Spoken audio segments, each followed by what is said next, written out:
오늘 우리에게 주시는 하나님의 말씀입니다. 베드로가 바깥들에 앉았더니 한 비자가 나와 가로되 너도 갈릴리 사람 예수와 함께 있었도다 하거늘 베드로가 모든 사람 앞에서 부인하여 가로되 나는 네 말하는 것이 무엇인지 알지 못하겠노라 하며 앞문까지 나아가니 다른 비자가 저를 보고 거기 있는 사람들에게 말하되 이 사람은 나사렛 예수와 함께 있었도다 하매 베드로가 맹세하고 또 부인하여 가로되 내가 그 사람을 알지 못하노라 하더라. 조금 후에 곁에 섰던 사람들이 나와 베드로에게 이르되 너도 진실로 그 당이라 내 말소리가 너를 표명한다 하거늘 저가 저주하며 맹세하여 가로되 내가 그 사람을 알지 못하노라 하니 닭이 곧 울더라. 이에 베드로가 예수의 말씀에 닭 울기 전에 내가 3번 나를 부인하리라 하심이 생각나서 밖에 나가서 심히 통곡하니라. 아멘. 오늘 사순절 5번째 주일입니다. 성지 예루살렘에 가면 갈리칸투 교회라는 기념교회가 있습니다. 베드로 통곡 교회입니다. 이 교회 외관 맨 꼭대기에 검은 십자가가 있고 그 위에 보시는 것처럼 금빛깔의 수탉 조형물이 저렇게 세워져 있습니다. 베드로는 가장 중요한 순간에 실패했습니다. 어느 때보다 주님이 베드로를 가장 필요로 하는 자리에서 주님을 모른다고 부인하며 무너졌습니다. 최후의 만찬 자리, 너희가 다 나를 버리리라고 주님께서 말하자 베드로는 장담했습니다. 다 버릴지라도 나는 그렇지 않겠다고. 주님은 베드로를 준비시키기 위하여 그때 말씀을 이어가십니다. 오늘 밤 닭 울기 전에 내가 3번 나를 부인하리라. 그것이 주님의 말씀이었다면 베드로는 거기서 멈추고 자신을 돌아보았어야 되는데 그때도 큰 소리 칩니다. 내가 주와 함께 죽을지언정 주를 부인하지 않겠다고. 결국 베드로는 가장 결정적인 순간 주님의 예고대로 3번이나 반복하여 부인하며 실패했습니다. 그 참담한 순간에 들려온 닭 울음소리, 그리고 선명하게 기억되는 주님이 미리 알려주신 말씀, 이에 베드로가 예수의 말씀에 닭 울기 전에 내가 3번 나를 부인하리라 하심이 생각나서 밖에 나가서 심히 통곡하니라. 다 버릴지라도 나는 결코 주님을 버리지 않겠다고 진심으로 베드로는 주님 앞에 다짐을 아뢰었습니다. 그러나 베드로 자신도 다가올 결정적인 순간에 자신이 어떤 모습의 사람이 될지 추제 파악이 되지 않았던 것입니다. 시몬아, 시몬아, 보라 사단이 밀가부도 타려고 너희를 청구하였으나 그러나 내가 너를 위하여, 베드로 너를 위하여 내 믿음이 떨어지지 않기를 기도하였노니 너는 돌이킨 후에 내 형제를 굳게 하라. 그런데 그때도 여전히 베드로는 주여 내가 주와 함께 오게도 죽는데도 가기를 준비하였나이다. 주님은 최후의 만찬을 제자들과 마치고 겟세마네 동산으로 향하셨습니다. 겟세마네란 이름의 뜻은 기름을 짜는 곳이라는 뜻이랍니다. 지금도 그곳을 가면 수령을 헤아릴 길 없는, 그래서 거기에 써놓은 것을 보면 예수님 당시에 주님과 제자들의 기도의 모습을 이 올리브 나무는 보았을 것 같다 하는 정도로 고목의 올리브 나무가 있습니다. 지금도 열매를 맺는다고 해요. 그때의 성경은 이렇게 기록을 남깁니다. 예수께서 힘쓰고 애써 더욱 간절히 기도하시니 땀이 땅에 떨어지는 핏방울같이 되더라. 겟세마네 동산에 주님의 기도의 모습이 기름을 짜내듯 간절히 기도하신 모습을 우리는 보게 됩니다. 그런데 안타깝게도 정작 이렇게 간절히 기도해야 될 제자들과 베드로는 몸이 피곤하여 잠에 빠졌습니다. 제자들에게 오사 그 자는 것을 보시고 베드로에게 말씀하시되 너희가 나와 함께 1시 동안도 이렇게 깨어 있을 수 없더냐. 시험에 들지 않게 깨어 있어 기도하라. 마음에는 원이로되 육신이 약하도다. 일깨워 주셨습니다. 그런데도 베드로는 자신이 얼마나 약한지를 몰랐습니다. 전능하신 주님은 심히 고민하여 죽을 것 같은 심정으로 간절히 기도하시는데 정말 그렇게 기도해야 할 베드로는 자고 또 잠에 빠졌던 것입니다.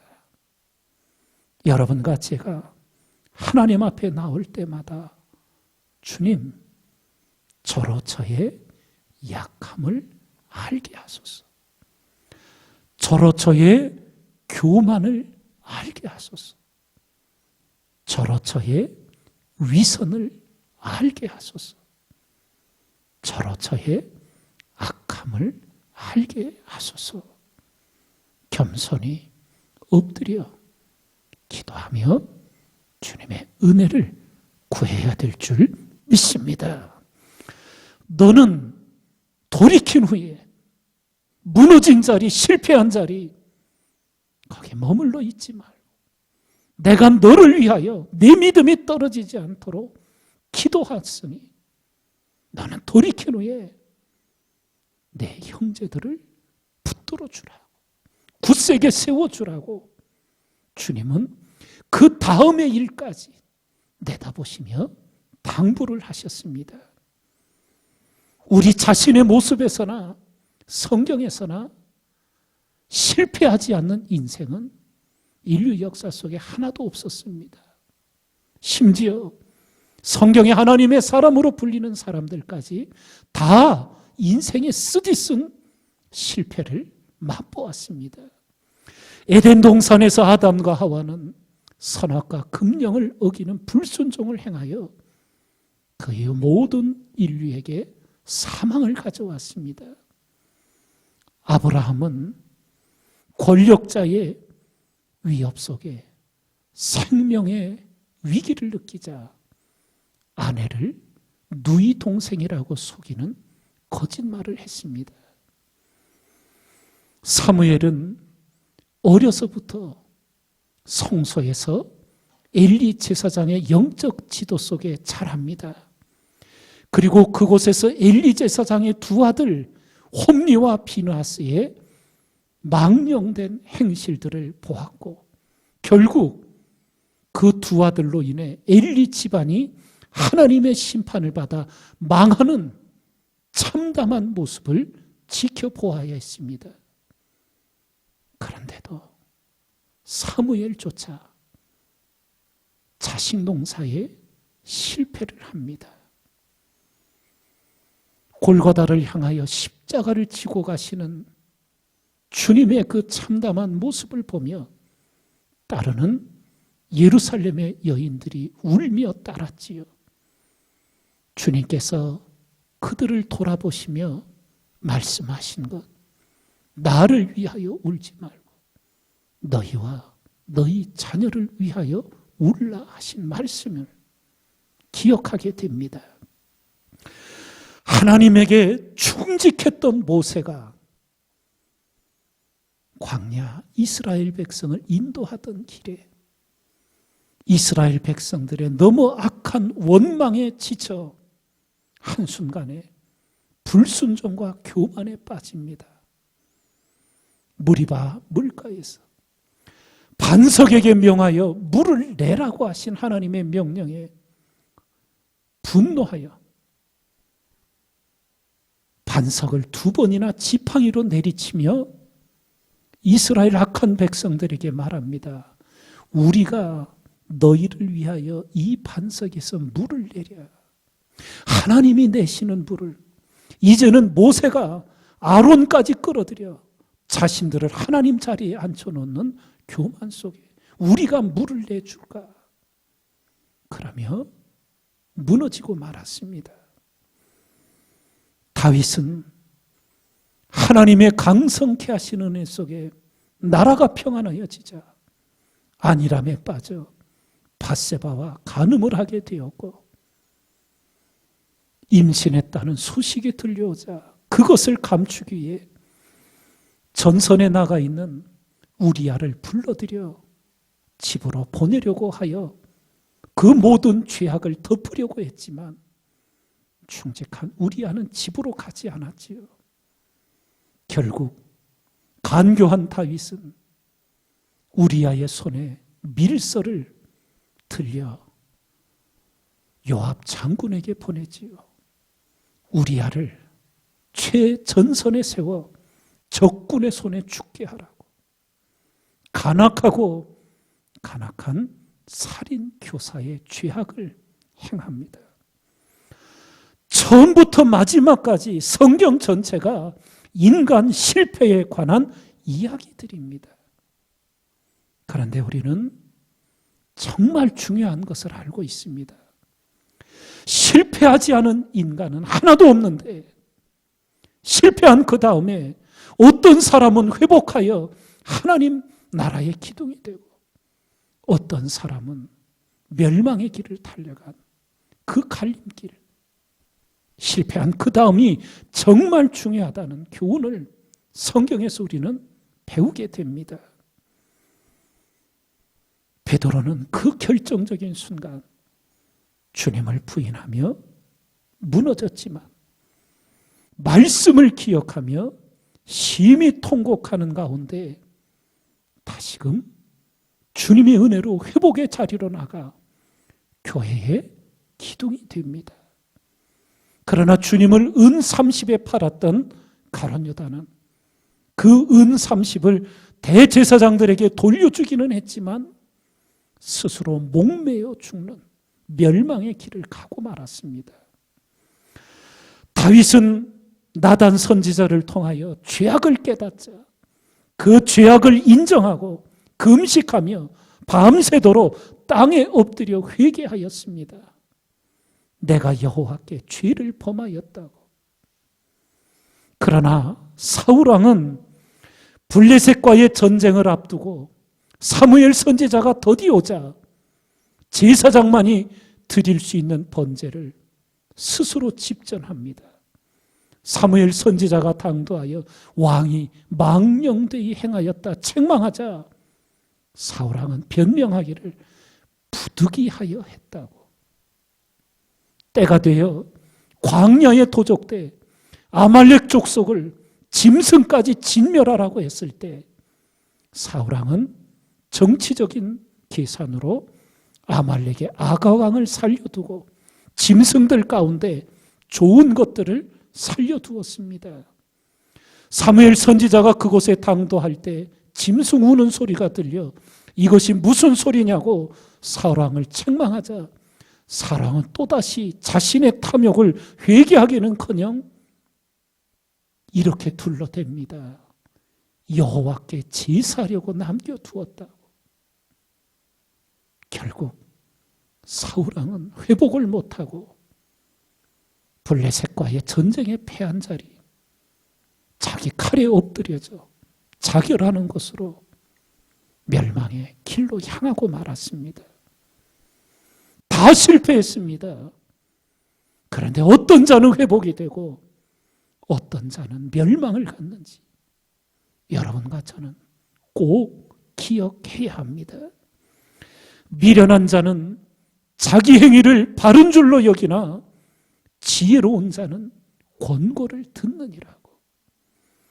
사람의 행위가 자기 보기에는 모두 깨끗하여도 여호와는 심령을 감찰하시느니라 말씀해 주고 있습니다.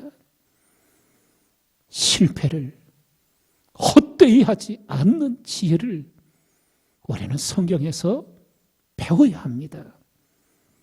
첫 번째, 실패를, 잘못을 정직히 인정할 줄 아는 겁니다. 많은 사람이 잘못을 하고도 자기 잘못을 절대 인정하지 않습니다. 남 탓합니다. 환경 탓합니다. 대표적 인물이 사울왕입니다. 반면에 자신의 잘못을 정직히 인정한 다윗왕은 그 인생의 평가를 하나님의 한마디로 표현하실 때 저는 내 마음에 합한 자라는 은혜 위에 은혜를 입었습니다. 우리도 경험하지 않았습니까? 우리가 내 허물을, 내 죄악을 하나님 앞에 인정하고 참으로 회개하였을 때 놀랍게도 나를 그토록 누르던 죄의 세력이 사라져버리는, 자유케 되는 은혜를 우리는 다 경험하지 않았습니까? 잘못을 변명하고 감추고 합리화하면 죄의 세력은 끊어지지 않습니다. 더욱더 우리를 옥죄어 죄로 끌고 들어갑니다. 자신의 잘못을 부끄러워할 줄 알고 인정하는 것 너무나 복된 길입니다. 만일 우리가 죄 없다 하면 스스로 속이고 또 진리가 우리 속에 있지 아니할 것이라고 성경은 명료하게 일깨우고 있습니다. 로마의 극심한 박해로 카타콤 지하 무덤까지 들어가 생존했던 하나님의 교회가 핍박이 끝나 지상으로 올라왔을 때 하나님은 성 어거스틴을 준비시켜 믿음의 기초를 세우십니다. 그런데 이 성 어거스틴이 젊은 날 환락가에서 방탕합니다. 집을 가출하여 17살 때 여인과 동거하며 아들을 낳았습니다. 아들의 이름을 짓는데 어려서부터 신앙의 어머니에게 교육받은 그였기에 그런 방탕한 아들을 낳았는데 이름은 하나님이 주신 아들이라는 이름의 뜻을 가진 아데오다투스라고 지어요. 그러고도 10년이 넘도록 방탕합니다. 어머니 모니카가 눈물로 그 아들을 위해 끈질기게 기도하여 결국 어거스틴은 31살에 하나님 앞에 회심하여 돌아옵니다. 그리고 세례를 준비할 때 친구들에게 말합니다. 나의 부끄러움 아데오다투스를 세례식 때 내가 함께 데리고 나갈 것이라고. 그러자 친구들이 네가 정녕 하나님 앞에 회개하지 않았느냐고, 굳이 그렇게까지 할 필요가 있겠느냐고. 그러자 어거스틴은 하나님 앞에 내 부끄러움은 내가 감당해야 하지 않겠느냐고. 두 번 다시 내가 이런 방탕에 빠지지 않기 위한 나의 결단이라고. 그러면 그렇게 실행을 합니다. 잘못을 정직히 인정하는 데서부터 하나님의 자유함이 우리에게 역사하게 됩니다. 실패를 헛되이지 않는 또 하나 성경이 가르쳐주는 지혜는 실패를 뼈에 새겨 반복하지 않는 겁니다. 개가 그 토한 것을 도로 먹는 것 같이 미련한 자는 그 미련한 것을 거듭 행한다고 우리에게 경성시켜 주십니다. 참 속담에 이르기를 개가 그 토하였던 곳에 돌아가고 돼지가 씻었다가 더러운 구덩이에 도로 누웠다는 말이 저희에게 응하였다고. 죄악을 반복하는 자들에게 탄식하는 말씀이 기록되어 있습니다. 우리나라의 세계 인류 삼성전자가 있듯이 중국에는 대표 가전기업 하이얼이 있습니다. 1985년 하이얼은 독일에서 세계 인류의 냉장고 생산 라인을 들여왔습니다. 그런데 중국에서 만든 초창기 냉장고였기 때문에 결함이 있었답니다. 이때 장르민 회장은 그 결함을 당연시하지 않았답니다. 각종 결함들이 있는 냉장고들을 앞에 놓아놓고 직원들에게 물었습니다. 어떻게 할까요? 그러자 대부분의 직원들은 어차피 사용에는 큰 영향을 주지 않으니 좀 싸게 판매하여 재고 처리를 하자고 이구동성으로 말합니다. 그러나 장 회장은 생각이 달랐습니다. 전부 부숴버리기로 한 겁니다. 다만 이렇게 만든 사람이 부숴야 한다며 자신이 먼저 쇠망치를 들고 직접 첫 번째 망치질을 했습니다. 그 당시 냉장고 한 대의 가격은 800위안으로 직원 한 명의 2년간 수익과 맞먹었답니다. 당시 많은 직원들은 모두 마음이 아파 눈물을 흘렸고 장르민 회장도 매우 상심하며 말합니다. 오랫동안 우리는 제품을 합격품, 2등품, 3등품으로 나누고 좋은 제품은 해외에 팔았으며 안 좋은 제품은 국내에 팔았습니다. 이런 것은 우리의 열등감과 타성 그리고 무책임으로 빚어진 것입니다. 지금부터 하이얼은 등급을 나누지 않고 결함이 있는 제품은 무조건 불량품으로 분류할 것입니다. 오늘 이 불량품들을 모두 부수면서 마음속으로 피눈물을 흘려야만 우리는 오랫동안 기억되는 브랜드가 될 것입니다. 사랑하는 성도 여러분, 뼈아픈 반성으로 십자가로 이루신 은혜 위에 은혜를 헛되이 하지 말고 은혜 위에 은혜를 이루는 여러분과 제가 돼야 될 줄 믿습니다. 하나님은 여러분과 저의 생애를 태초부터 이미 다 알고 계십니다.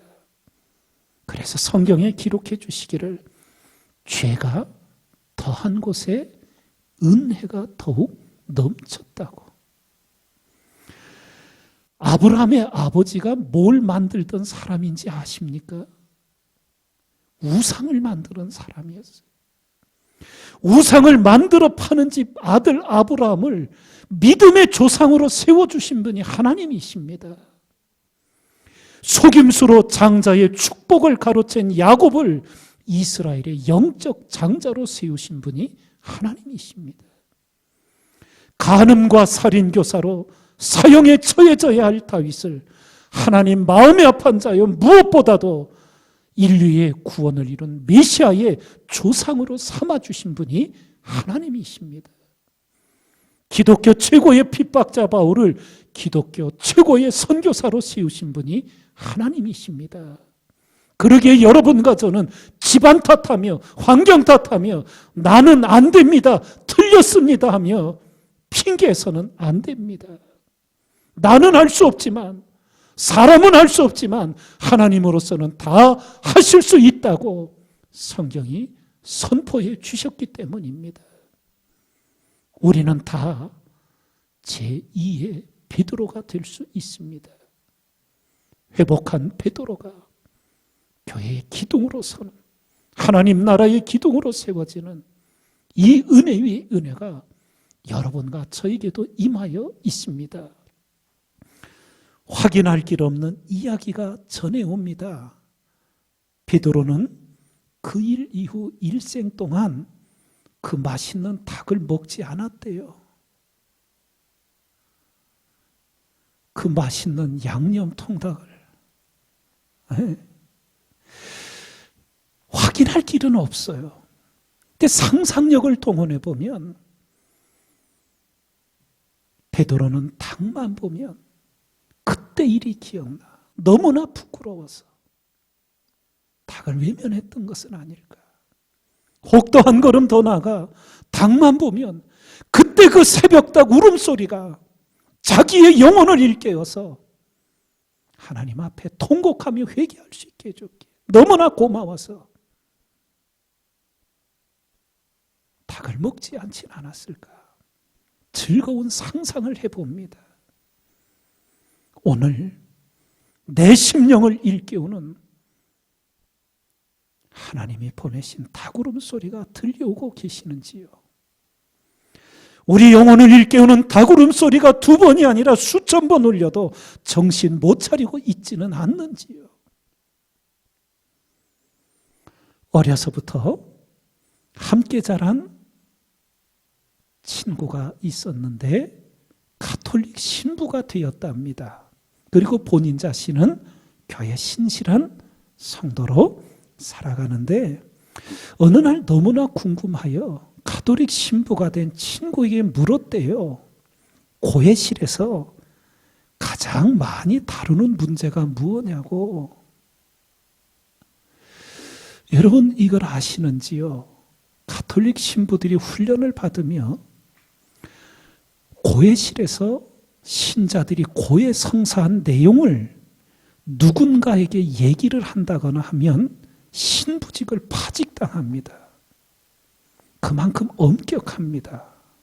하나님 앞에서만 행해지는 일이기 때문에. 근데 친구가 너무나 궁금해 물어오는 가운데 한 개인의 얘기가 아니라 전체적인 얘기기에 고해실에서 가장 많이 다루는 문제가 뭔지를 들려주었다는 거예요. 궁금하셔요? 저도 엄청 궁금하더라고요. 포르노래요. 포르노에 대한 회개, 고해가 가장 많았다는 거예요. 지난 한 주간 우리 사회를 발칵 뒤집어 놓은 N번방의 소식들이 이제 이번 다가오는 주간 또 몇 주간 그 속속들이 민낯들이 밝혀질 것입니다. 죄에 둔감해지지 말고 민감해져야 합니다. 시궁창에 뒹굴지 말고 보혈로 씻어 깨끗하게 일어서야 합니다. 구속의 은혜를 짓밟지 말고 은혜 위에 은혜를 살아가셔야 합니다. 예수 그리스도 안에서 모든 것이 회복됩니다. 예수 그리스도 안에서 모든 것이 새로워집니다. 과거의 실패에 갇히지 마십시오. 주님의 십자가를 헛되이 하지 마십시오. 내 상처, 내 아픔, 내 눈물, 내 실패 다 끌어안고 주님께 나아가십시오. 정직하십시오. 겸손하십시오. 죄에서 빨리 돌이키십시오. 주님 주시는 은혜 위에 은혜가 우리 모두 위에 역사하기를 주님의 이름으로 축원드립니다.